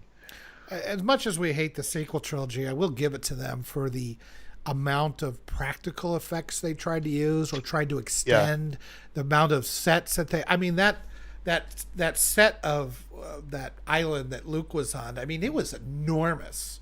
And they built this giant, enormous set that you could walk all the way up to the top and everything. That was pretty impressive. I wish the movie were worth a shit, but the sets itself, they did a great job, and it helped with the organic feel of the movie as opposed to the prequels, which did feel like cartoons. But even that, there's so much I don't think there's a shot in movies anymore that isn't somehow touched up in some sort of. I don't think there's a single movie made right now that isn't completely CGI, even if you shot the actual footage. You've done something to the footage with a computer. Yeah, that's. I'd say that's probably true. Yeah, absolutely. It's the one. Just to come back, the one I missed that I wish I had seen in the cinema is what I watched for the first time last year. Again, going back to my dad worked as a projectionist in one of the local cinemas, and a friend of his who used to be a projectionist we knew very well. And I always remember him saying that his favourite movie was Cinema Paradiso, the Italian film. I need to watch that. It only came out in 1980, and it's been on my list for years and years and years. I mean, I think Bob, my friend's dad, passed away like 30 years ago. Anyway, I got around to watching it last year, and it was just the most beautiful film I've ever seen. Most beautiful thing I've ever seen. It was such a wonderful film, and it was about basically a young boy growing up in a cinema. And there were bits in there that I just remember that my dad taught me that if you want to tell which side the film emulsion is on, is to put it in your lips. In whichever side it sticks to, that's where the film is. That's where the film's been. And he does that in this film, and it was wonderful. And I mean, I must admit, when I watched it, I was emotionally distraught at the end of it, purely because it was so emotional because of how this kid had grown up, and it was just like me and my dad, and so it really hit me like a ton of bricks at the end. But I think if I'd seen that in the cinema, I would have just been an absolute blubbering mess walking out. People would have been calling the Samaritans at some point to sort of don't give him any rope. No, keep away from him. Because I mean, it was just like I say, it made me a blubber. That's the only thing I think I would have loved to have seen on the big screen at some point. Yeah, you're just a big pussy. I would have thought that you would have said Schindler's List would be the one you wanted to see on the big screen, especially like the stuff you said before we went live. I'm fine with seeing that on a small screen, to be honest with you.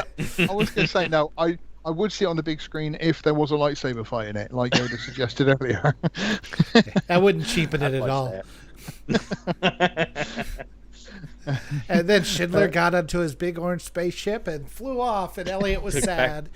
That's like there's a great episode of The Simpsons where they do Lord of the Flies, and all the kids sort of team up against each other and they get in fights and stuff. But at the very end of the episode, it says, "And all the children learned a wise lesson, and they were rescued by, let's say Mo." Because I couldn't be bothered. I couldn't be bothered to finish it. When they take, I love when they take Milhouse's glasses. You think they're going to use it as a magnifying glass, and then he just starts taking a rock to it to make sparks. That's one of the best gags the Simpsons ever did, right there. They had a lot of good ones. It used to be so good. It's funny because I recently watched. You guys probably wouldn't have heard of this, but there's a British series over here called Only Fools and Horses. It's very London. Sounds dumb. Oh, it's not.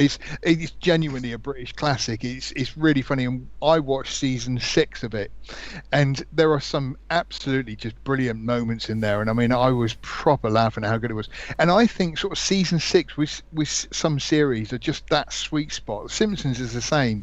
You have things like Hurricane Ned in season 6 of The Simpsons, which is like one of my favourite episodes, and everything there were just jokes in there which were just brilliant, and. That's a load bearing poster. Yeah, yeah. I mean, they're just. I never laughed so hard.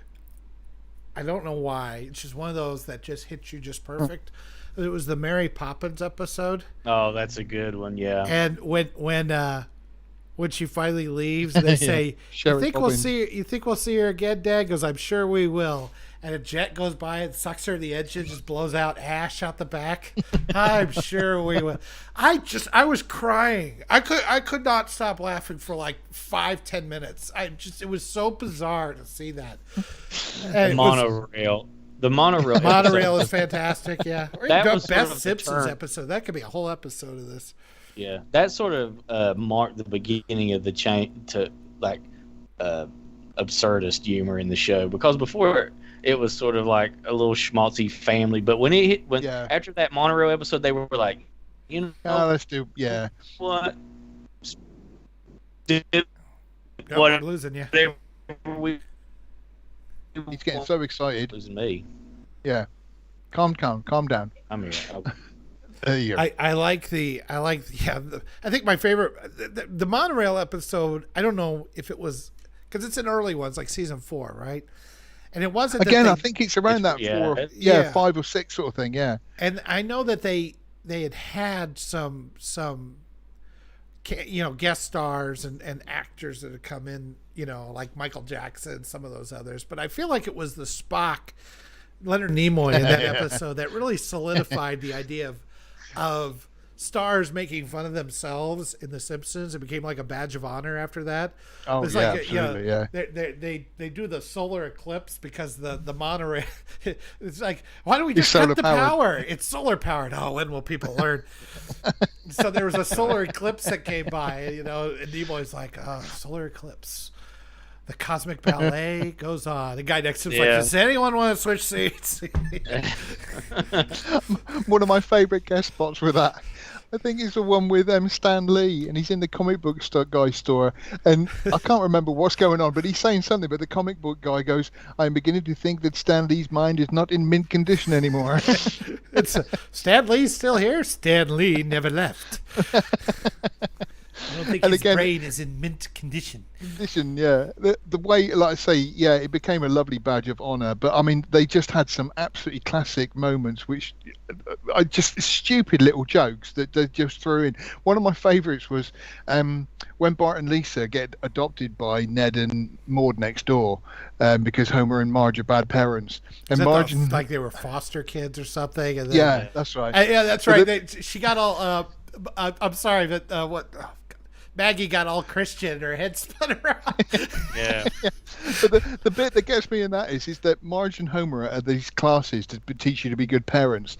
And there's two guys, there's a bloke and a woman teaching it, and it says, oh, Skinners, what's your problem? And he says, Homer, Seymour took the bath pillow again. And they have this whole thing. And he goes, okay, who knows how they could have resorted to this? And everybody puts their hand up. And he goes, without resorting to violence. And there's still one guy with his hand up and going, or childish name calling.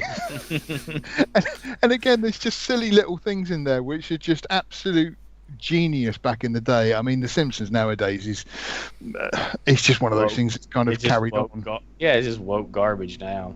I stopped watching. I never missed an episode of it until 2004, and that was an election year between Bush and Kerry. And the Simpsons writers apparently were like, we're all in on this narrative of Orange Man bad before Orange Man even was around, and everything become a just political. And that was when I quit. I just stopped. Now they had done a great election episode back in '96 with Dole and Clinton, where the aliens, Kang and Kodos came. And it has the greatest ending. Yeah. Like they're all enslaved, and one of them, and Homer says, "Don't blame me. I voted for Kodos."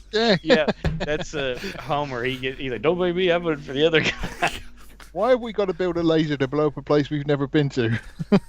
Or never heard of? The Treehouse of Horror episodes were always a huge highlight of every season. But it was such a great commentary. It's like, I'll vote for a third party. Go ahead, throw your vote away. It's like if there was ever a great mockery of the two-party system, that episode was it. That's when they would do it and try not to, They try to get everybody. Yeah. Well, I was just gonna say, now you think about it, they've cancelled Apu. Apu's died because he's too offensive nowadays. Yeah. Which again, I never even considered him to be offensive. He was just an idiot guy. Was it because he was so offensive, or is it because a white guy did the voice? Because it was a little. Well, Hank Azaria, fell over himself, pissing and moaning, trying to apologize to everybody. You know what happens in the end? The only Indian character gets erased from the show. I mean, all this woke stuff, you end up getting rid of people of color in these shows. That's or the Land O'Lakes butter doesn't have an Indian on it anymore. Yeah. You got rid of Aunt Jemima, so there's no black person that's talking a major brand anymore. All you've done is get rid of these people. Well done, non-racists. I saw a great meme about that. I don't know the brand myself. I think it was an American brand, but it was baking soda or salt or something. But they had a picture of an Indian on this land and everything else, and they said they've updated it now by taking the Indian out, and it said great, they've killed the Indian and taken the land. That's the Land O'Lakes butter. Yeah, that's what he was I'm talking almost about. positive. Oh, sorry. Right. Okay. Yeah. I'm That's not what they familiar do. with the That's brand, what but- happens. It's like, okay, so you've taken them off not to be offensive. So now you got rid of the Washington Redskins. Okay, so now there's no Indians that are represented in the NFL. Yeah. Well done. Yeah. That's how you show you're not racist. It's bizarre. I'm in this weirdo, bizarro nonsense world now. It is I a saw weird a mind great- virus. I saw a great Australian comedian the other day, and he was talking about being offended, and sort of saying, if you get offended, it's kind of, so what? You're an adult. Deal with it. And that's, he said, when did the whole thing of sticks and stones may break my bones, but names will never hurt me stop being a thing? We teach our kids that. We're adults. And all of a sudden, you can't say something to somebody because they'll be offended by it. It's like, well, if you're offended, then just be offended. It's fine. Nothing's going to happen. That's right. Get back to adult things like three grown men arguing about Star Wars for 4 hours. Well, 2 men arguing about Star Wars and 1 listening. Yeah. Okay, so who Now let's said talk guys- about Spider-Man. Let's get to real adult stuff here. If we said guys are quiet, because it looks like the Yeah. LMO has said that. I did. Yeah, that It's was- like that. Oh. I said, you guys are quiet. Come on. Oh, right. Nobody's Sorry. chatting. I was see, when reading it- it thinking us were No, quiet. And I nobody's was thinking, chatting.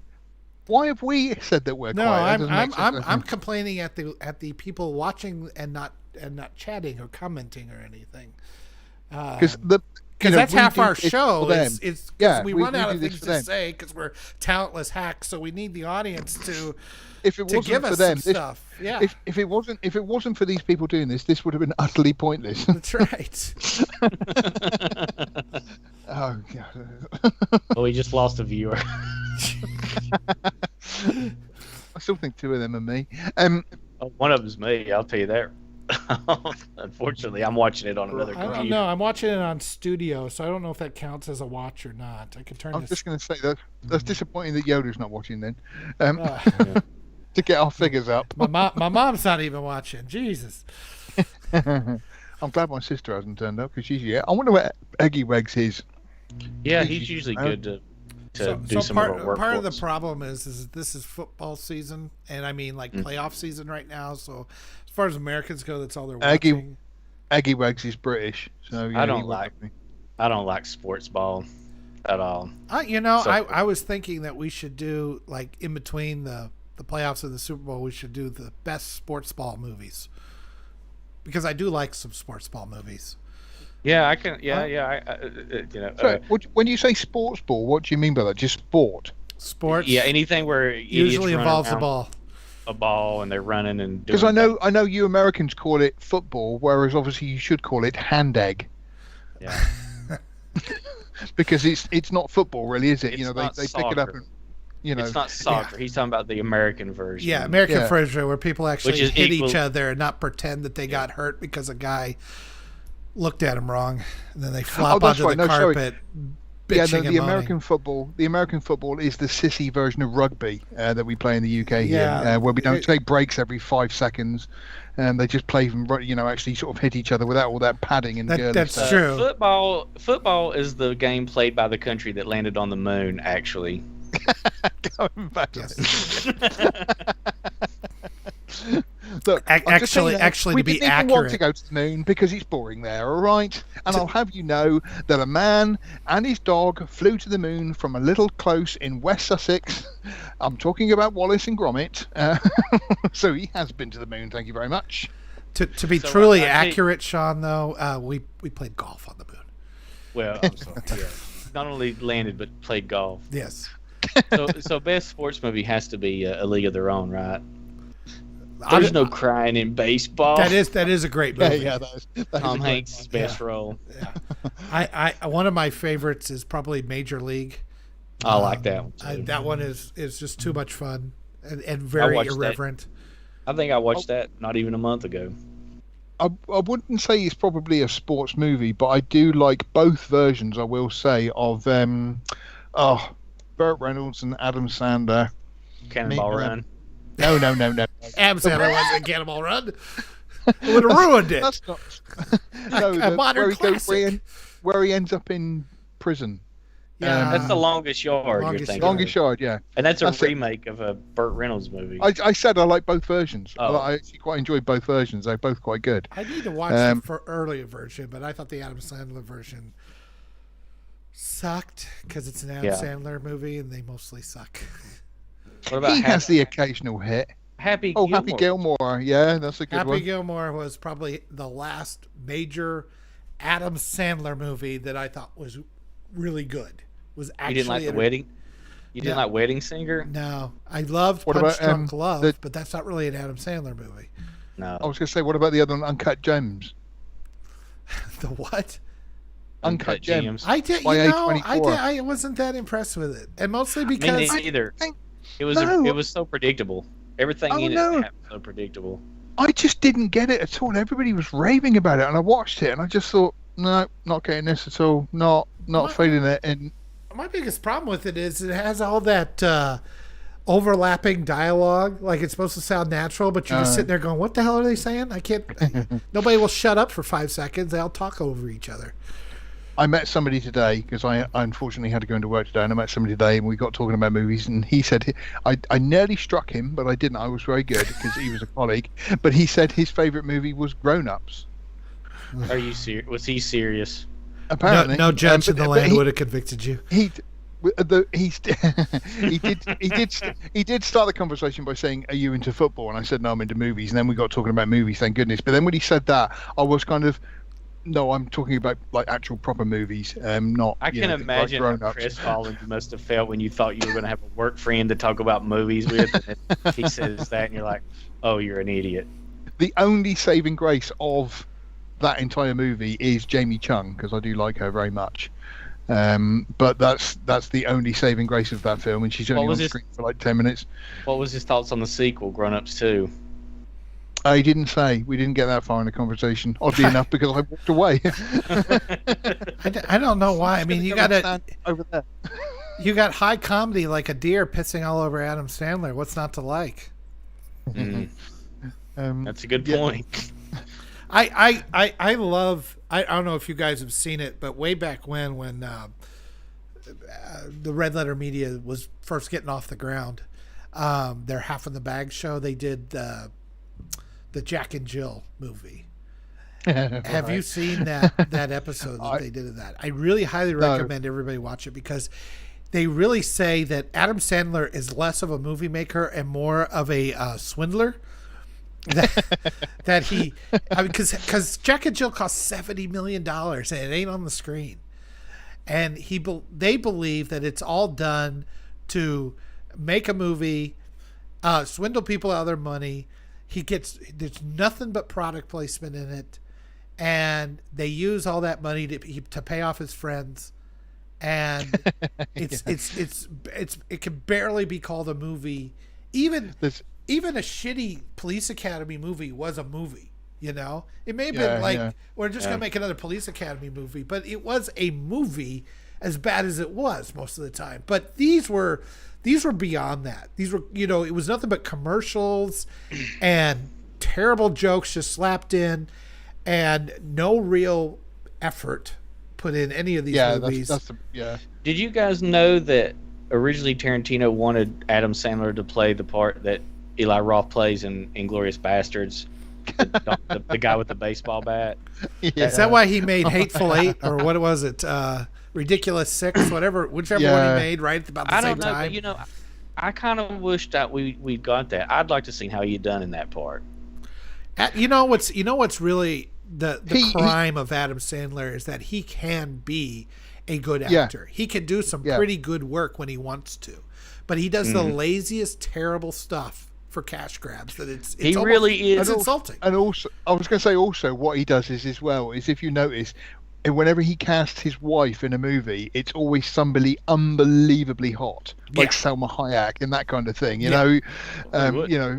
Well, yeah, no. What I mean is though, like I say, it's really sort of cheesy. Yeah, it should definitely be a kissing scene. Yeah, maybe a sex scene or something. Maybe one where I grab her boobs or something. I don't know, but yeah. Who's the hottest woman at the moment? Yeah, that'll do. Yeah, we'll get her in. He really played himself in that movie, Funny People, with Seth Rogen, where he plays like basically Adam Sandler, and he finds out he's got like some rare cancer, and he thinks he's going to die, and then some treatment actually cures him. But through most of the movie, he thinks he's dying, and he's like, Is that 50-50? no, it's called Funny People. That's actually halfway decent. And some of the meta humor, like when they show some of the roles they took, like when he's got a baby for a body in his own head, and dumb kind of from like Click and things like that, and some of the dumbass movies he's made. It's actually reasonably good. It's more of a drama. Yeah, it is. Yeah, well, it's just, I think to me, like you said, it had Seth Rogen in it, so immediately I'm just nah. He's bearable in it. Yeah, he's not. It's not played for laughs, although it has some funny moments in it. But it's actually halfway decent. The other one I thought was pretty good that I think is a little underrated is the one where Reign Over Me. He's the guy recovering from losing his family in the World Trade Center in 9/11, and got Don Cheadle in it, and it's things like that. You go, man, there's even if the movie wasn't, I mean, it's okay. I think it's underrated. I don't think it's amazing. It's decent, but it shows that Sandler can do stuff. Yeah, and he mostly chooses not to. I'm not being funny though, but then if somebody said to you, "We're going to pay you X amount, just churn out a comedy," and you could do it with minimal effort, I think I'd be all right with that. Well, look, you're okay. I get what you're saying. I get what you're saying. Yes, guys like us probably so, but Sandler's in a position he's going to make the money either way, right? And long term, if he keeps turning out shit, he's going to end up making made for Netflix stuff that he isn't making nearly as much as which he does. And he can't. Well, his movies aren't like, if he puts one in the theater now, it ain't going to make the money that it used to because people are wise to it. But if he had put out, sometimes you get enough money. Some people understand this, some people don't.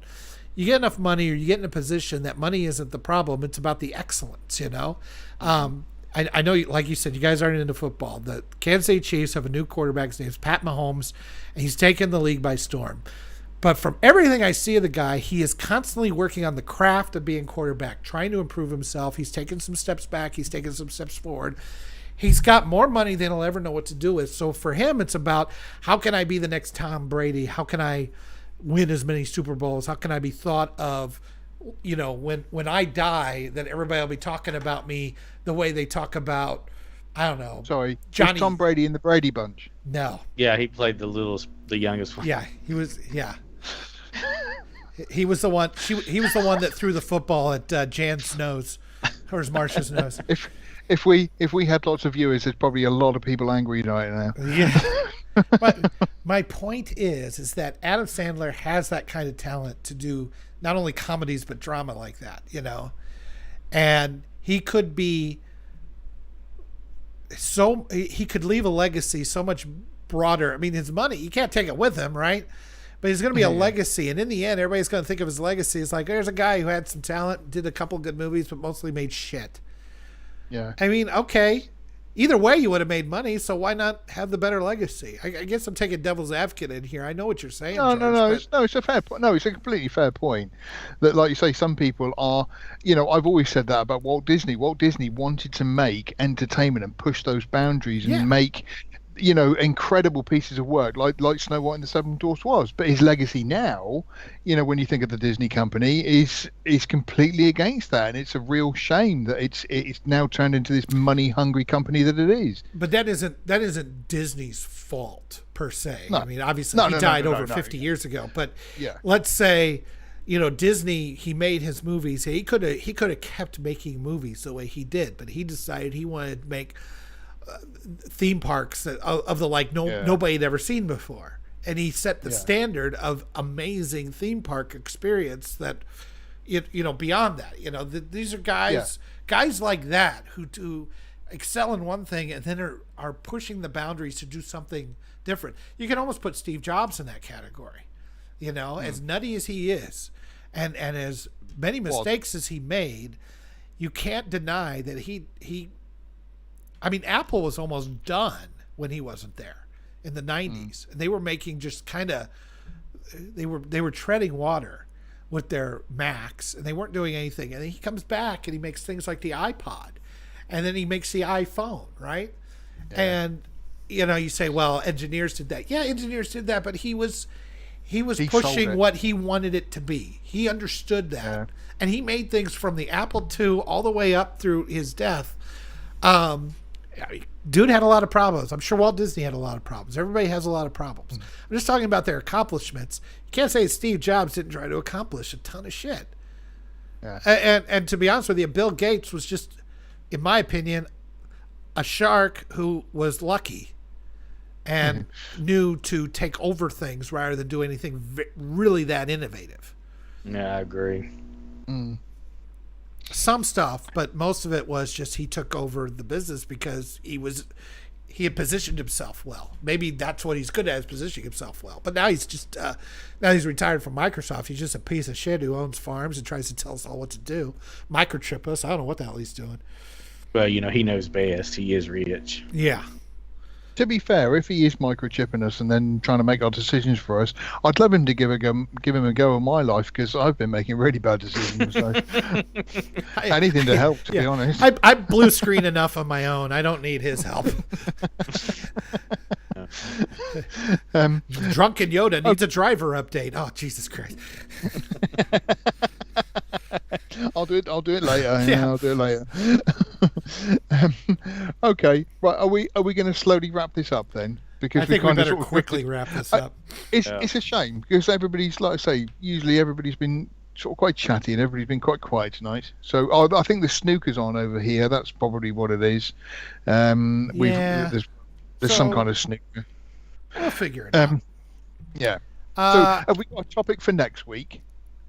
We'll figure that out. I think the sports movies topic should be the week after, the one in between championships and the Super Bowl, when nobody's watching nothing. So we can capitalize on all the sports searches, because What's we're your favorite shameless Super Bowl whores. Movie? Yes.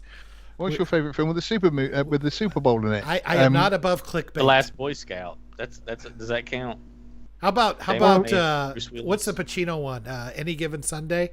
Any Given Sunday. I was trying to think of the one with Emilio Estevez when he rents the Winnebago.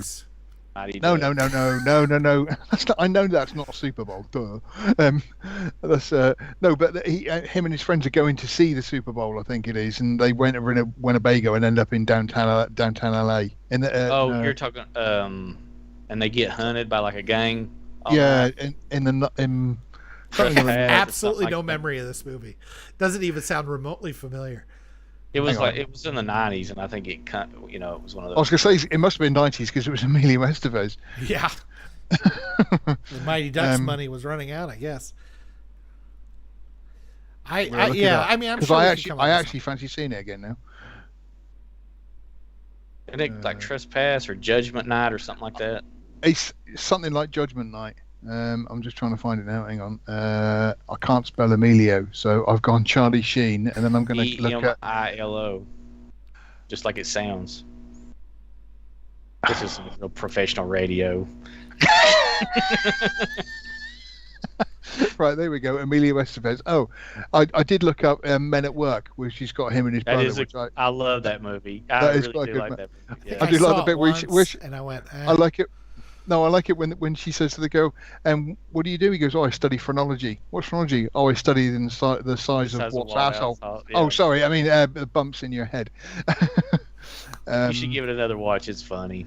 I haven't seen it since it was in the theaters. That's what, 30 years at least? Sorry, it was Judgment Night.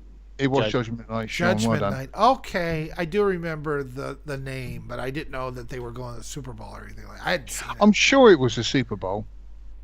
They were going somewhere and got lost in... It's not. It's a local boxing match.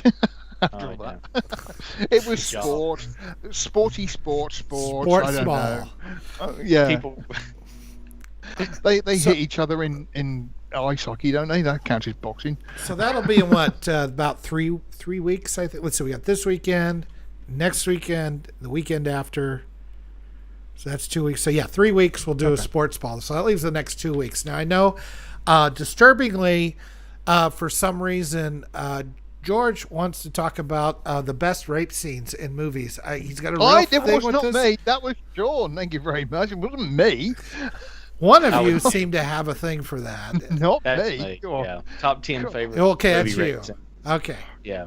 Either way, yeah, it's very don't say that one on disturbing, me. and you'll probably get the authorities called on us if we go through that. I think it's a good topic. I think No, it's it bizarrely. should be at least more disturbing entertaining. topic. Like, what's the best Not- boob flash or something? Nothing gets clicks and views like controversy. Look, besides, the best rape scene ever was Leonardo DiCaprio getting raped by a bear. We all know this. There's no controversy here. Yeah, no, that's true. Yeah. Now that's hard to, You can't really beat that one. We want to see a sequel where there's a half boy, half bear running around those woods. It's the man bear pig. Yeah. Actually, I think there's a Super movie. cereal. Who gave birth? There's a British movie called it's not Leon the Pig Farmer, but it's something or other the Pig Farmer, and it is about a guy who has sex with a pig and gives birth to a pig boy. It's like a hot video nasty comedy black comedy. I mean, and I do recall seeing it, but it was a long time ago. It was one of those films that you'd got from the local video store that allowed you to take out dodgy films from, and we were like, oh, that sounds really good, and it was kind of messed up. Sounds like a perennial holiday classic. Yeah, exactly. In that movie, Titana, that I reviewed there before Christmas. Oh, yeah, she yeah. gets raped by a car and gives birth to a half car, half human baby. I haven't seen it yet. It's still on my watch list. So don't spoil it. Well, don't forget Evil Dead, the lady getting raped by a tree. Oh, that's a good yeah, one too. yeah. So Oh, I think maybe we've this gone is a through good it topic, now. then. We can put this to See? bed. Yeah, See? we've done that. You all keep poo-pooing my ideal, but here you are actually warming up to it. I love how Actually, it was my. Since we talked about it, it was my idea. I love how none of us are bringing up Jodie Foster on the pinball machine. That's the one we shy away from. No. That one's uncomfortable. I was going to bring that up. That one's I was going to bring uncomfortable. that up. Which film was that? The Accused. It's not a good movie. That. Yeah, no, it's I not don't. that. It's if you a like courtroom drama mostly. Yeah. Oh. All right then. Okay, so let's wrap this up here. Yoda, over to you then. Well, thank you very much, George, and thank all of you, the ones of you that were watching today. We really appreciate it. We are lastmovieoutpost.com. We are here for all your latest movie news, streaming news, and anything else pertaining to entertainment. I am Drunken Yoda. I am at Drunken Yoda 1 on Twitter. With me, as always, has been Not George Lucas. He is at Not George Lucas 1 on Twitter. And, of course, you can reach us at Movie Outpost on Twitter. We are also on Facebook / Last Movie Outpost. And, of course, the main website. We want you to visit us. It is lastmovieoutpost.com. Please like, share, subscribe, and give all our previous videos a watch. We want your comments. We want we are a community here. We want you to come onto the website, and we want you to not be afraid to comment however you want, because we rarely ever block anybody. We want let this us to know be, your top 10 favorite rape scenes. That's right. Comments. We are a free speech type of place, and we want you to feel comfortable doing that. Unlike most of the movie websites out there who will won't let you say anything while their webmasters are got their hands up every woman's skirt they can find. So how's that? Did I get it all? Did I cover it all?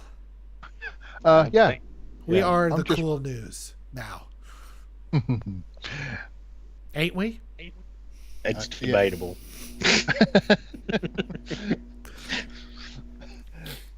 No, The news is cool. We're not so cool, but Yeah. All right, Right that's side. all I got. I think I got it all. We ready to close this baby down? Yeah. All See right. everybody next week. We'll see you next week. We appreciate everyone. And next stream, as always, is on Sundays at noon Central Time. So be there and talk a little bit more than you did this week. I'm very disappointed in all of you. You know who you are. Yeah.